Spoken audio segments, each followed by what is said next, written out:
Good Wednesday morning, everyone. Happy November 6th. That means Election Day has come and gone. All the political ads you've been seeing on the airwaves, all the text messages, all the posts on social media, you'll get a break for a little while until the next election cycle starts. We're taking a live look at Manitowoc on this Wednesday morning. You can see a little bit of sunlight out there trying to break through the clouds over Lake Michigan. A lot drier than we had on Election Day, and we will be checking in with Chief Meteorologist Steve Beylon in a moment to discuss more about that weather. But first, we want to just take a quick moment to kind of recap all of the election excitement that has been going on over the last 24 hours or so since when the polls opened at 7 o'clock yesterday. Results have been trickling in throughout the night. At about 4:34 this morning, just when we went on air with Action 2 News this morning, it was announced that former President Donald Trump, the 45th President of the United States, will be returning to the White House as the 47th President of the United States, completing what many are calling a huge political comeback. And we just want to take a look at the journey that former President Trump had to get there, defeating Vice President Kamala Harris. You need 270 votes, electoral votes, to win the White House. And as you can see here, former President Trump with 277 electoral votes, and he won some key swing states, including Georgia, as you're seeing right here. He won some other key swing states, including it looks like Michigan is leaning red right now. That one has not been called just yet. He won down in Florida. He won in Pennsylvania as well. And then, of course, we want to show you, here's Pennsylvania, those 19 electoral votes that the former president was able to win right there. And then right here in Wisconsin, those 10 electoral votes are actually what set him over the threshold and gave him that win. So you take a look here, a lot of red here in the Badger State. As we take a closer look here, breaking down some of the counties, we look at Brown County here with 99% of the vote coming in there, 79,115 in the popular vote for former President Trump, 53.1% here in Brown County. We look at Outagamie County, 54% of the vote. We move around down to Winnebago County with just under 90% of the vote in right now. Former President Trump with 52.7% of that popular vote. And I think it's interesting to mention here as we look at Wisconsin too, I want to bring attention to right here, Door County. You see that is blue. You may remember that Brittany Schmidt did a report for Action 2 News. CBS News also had a report on it on 60 Minutes. But Brittany Schmidt did a great report, went up there to speak with the voters in Door County. Since 1996, Door County has picked the winning presidential candidate every election. That trend ending in 2024 as Door County was leaning blue for Vice President Kamala Harris. I'll try and bring that back up there so we can show the numbers there. Vice President Harris with 50.6% of that vote to former President Trump's 48.3%. So that Door County trend of picking the correct winner looks as if it has come to an end in 2024. Again, former President Trump, the 45th president, now will be returning to the White House as the 47th president of the United States come January. He addressed his supporters last night, thanking them for the honor of being elected as the 45th and now the 47th president. Vice President Harris, we have not heard from her yet. We are expected to hear from her later this morning. And of course, we're going to bring you all the latest updates on Action 2 News. We will be first alerting you. I also want to just take a moment here. We're going to reboot our touchboard system here, look at some of the other races going on across Wisconsin, a lot of local races that many people have been very focused on. We're going to start with the U.S. Senate race right here. And as you can see, still a very close race right here. It has not been officially called at this point, but the incumbent Democrat Senator Tammy Baldwin, who has been serving for the last 12 years in this position, she has declared victory over businessman Eric Hovde. Those results came in shortly about the same time as the presidential results came in this morning. Baldwin had actually been trailing Hovde, but there were some votes that needed to be recounted in Milwaukee. They had a problem with their system with the absentee votes, and they needed to retabulate those votes. And as those came in, Milwaukee County, which typically leans in favor of the Democrats, that put Baldwin over the threshold to take the lead, and then she has continued to form a bit of a gap, just under 30,000 votes or so. As we look at those numbers right now, again, that race not officially called at this time, but Senator Baldwin has declared victory in that race, and we will continue to update that. Then looking at the U.S. District 8 race, Tony Weed pretty handily defeating Kristen Lyerly. Lyerly was trying to become the first Democrat to win that race since 2008. She was not able to do so. Both of them speaking with Action 2 News. We have that those interviews at our website, wbay.com. Weed says he's looking to take a pragmatic approach when he goes out to Washington, try and bring local leaders together. So that is the update there. Weed actually will be taking over now to fill the remaining term of Congressman Mike Gallagher, and then of course he will start his own 2-year term starting on January 3rd of 2025.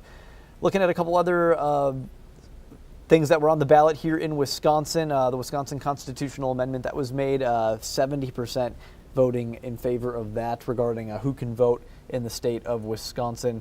And we are also looking at some other races. We had some referendums that took place in Green Bay. The Green Bay School District's referendum, $183 million, that passed with a overwhelming 66% of the vote, with all of those reported right now. It looks like Kaukauna School District will be receiving their referendum as well as those results continue to come in. And then in De Pere, their referendum also passing with 66% of the vote. We've got all of this information at our website, wbay.com. But again, just wanting to share some of these results with you all, letting you know all the updates taking place as we continue to track all of the Election Day excitement. Many folks heading out to the polls. We had record early voting in Wisconsin, over 1 million people casting their early ballots. And then again, as the results came in, we weren't sure when the results were going to be, when to expect them. We weren't sure if it would be like back in 2020 where it took several days before we knew who the winner of the presidential election was, but it was a much faster process this time around, and always a very fluid process as you continue to follow along with the election process. And our team has been doing a great job. A shout out to all the reporters who are out at election watch parties all day long, working very, very, very long days and nights into the early morning hours. Very grateful for all of them for making all the work that we do possible, all the photographers, all the producers behind the scenes, the directors, everyone who puts this all together, the web team, just everybody that makes this possible. And also, of course, we've got to thank the weather team for always keeping us up to date, and that means we're going to bring in Chief Meteorologist Steve Beylon, who we love chatting with here at the Digital News Desk. And Steve, we had a very, very wet election day. We had a first alert weather day, actually. You'd been first alerting folks to knowing what they needed to prepare for. Hopefully everyone listened to you, brought the umbrellas out to the polling places, and were prepared for that. But as we were looking at the Manitowoc Skycam just a moment ago, we could see some sun trying to peek through. It's going to be a cloudy day, but a little bit sunnier than, or drier than what we were experiencing on Election Day, right? Right. Emerson, yeah, it rained pretty good on Election Day. We managed to avoid any serious thunderstorms, which were a little bit of a concern, especially earlier on Election Day. But that system has moved on out. And there was a little bit of some mist and some drizzle leading up to sunrise across east central Wisconsin, but that seems to have disappeared as well. Let's take that live view from our Manitowoc sky camera. And why is my mouse not working? But that's okay because Emerson's got it. We've got cloudy skies in Manitowoc, and it is 48 degrees. The dew point is at 45. We've got a north-northwest wind at 12 miles an hour. Here's our satellite view, and you can see there's a lot of clouds across the area. Now, there's been a hole in the overcast skies west of Green Bay and kind of northwest of the Fox cities, but that seems to be filling in with more cloud cover. So a little bit of patchy sun to the north and west of the Fox Valley this morning, but otherwise the clouds will be a little stubborn to get out of here over the next few hours. Mostly cloudy, clearing late in the day. cool and brisk and really more seasonable. I mean, it is November 6th after all. We'll see a high temperature of 52 degrees. So here's First Alert Pinpoint Predictor, and let's put the clock into motion. A lot of clouds, some patchy sunshine developing over central Wisconsin this afternoon. That'll gradually push east into the Fox Cities and Green Bay, but skies may not brighten up until just before sunset. Sunset is just after 4:30, so you're not going to see a lot of sun today. Skies will be clear to partly cloudy as we go towards tonight as the high pressure system begins to settle in. High temperatures today closer to average. 48 is typical for this time of year. Well, you'll see a high of 48 today in Lakewood and Sturgeon Bay, 52 for a high in Sheboygan with more low 50s in the Fox Valley. We're heading into a drier stretch of weather, but our next weather maker might get you wet this weekend. Scattered showers Saturday night and Sunday. And Sunday is going to be breezy at times.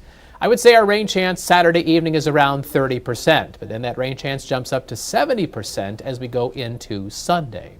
So this weather maker that's going to give us rain this weekend, it's actually producing snow right now. Yeah, snow out towards Denver, Colorado, northern New Mexico, northern Arizona. Low pressure is swirling towards the Four Corners states.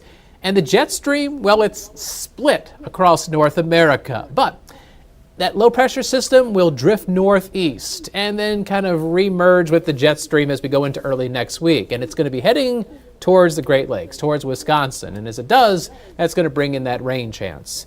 The Sunday rain looks to be light to moderate, about maybe a quarter, half an inch of rain, give or take. Some folks a little less, some folks a little bit more, but that's kind of a general range, a quarter to half an inch. So I would say that Sunday rain is light to moderate.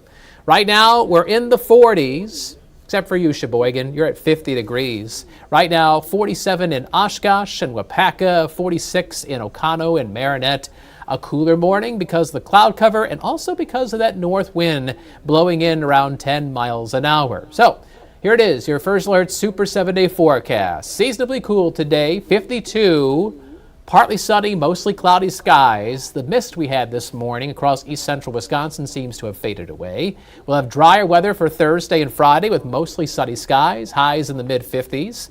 Similar temperatures this weekend with that rain coming in Saturday night into Sunday, but it looks dry for Monday, which is Veterans Day. So I'm sure we'll have some ceremonies across the area because we need to honor those who served our country. And, well, the weather looks good, and they deserve it. A little breezy, but mild with a high of 54 degrees. Now, let's make our 7-day forecast a little extra super. Some folks this evening are going to be heading out to see Swan Lake. And bear with me as I need to walk over to my computer and tell it to pull up that forecast. There we go. Swan Lake at the PAC. Temperatures will be dropping down into the lower half of the 40s with a clear to partly cloudy sky. And I want to give you one other First Alert update here. Friday evening, high school playoff football. So, we're really paring down the teams. There's not many teams left. I mean, some of these teams are thinking about going to state, right? Well, we've got a big game Friday night. Operation football game of the week is West Appear versus Kaukauna. And it's definitely a coats and blankets kind of weather. Temperatures dropping back into the lower 40s. Looks like a fair to partly cloudy sky. And, of course, we'll have highlights of all the games going on across the area Friday night on Action 2 News at 10. Just like our folks in the newsroom with comprehensive campaign coverage and election coverage, our sports team will have comprehensive high school football playoff coverage. I was hoping to see your best Swan Lake impression, Steve, as you danced over to the computer there, but no ballerina twirls from you in the weather center. I could try here. There it is. There we go. Steve Beylon, everybody. Fantastic work, sir. We will let That's you about get as good as I ready can do, buddy. We appreciate it. We'll let you get ready for Action 2 News mid-morning, starting at 9 o'clock, about 14 minutes from now, Steve. Thank you so much again, everyone. Make sure to follow along WBAY.com on air and online as we continue to follow all the developing stories taking place following Election Day 2024. Again, tune in and join Steve and Aisha on Action 2 News mid-morning, starting at 9 o'clock. Make it a great Wednesday.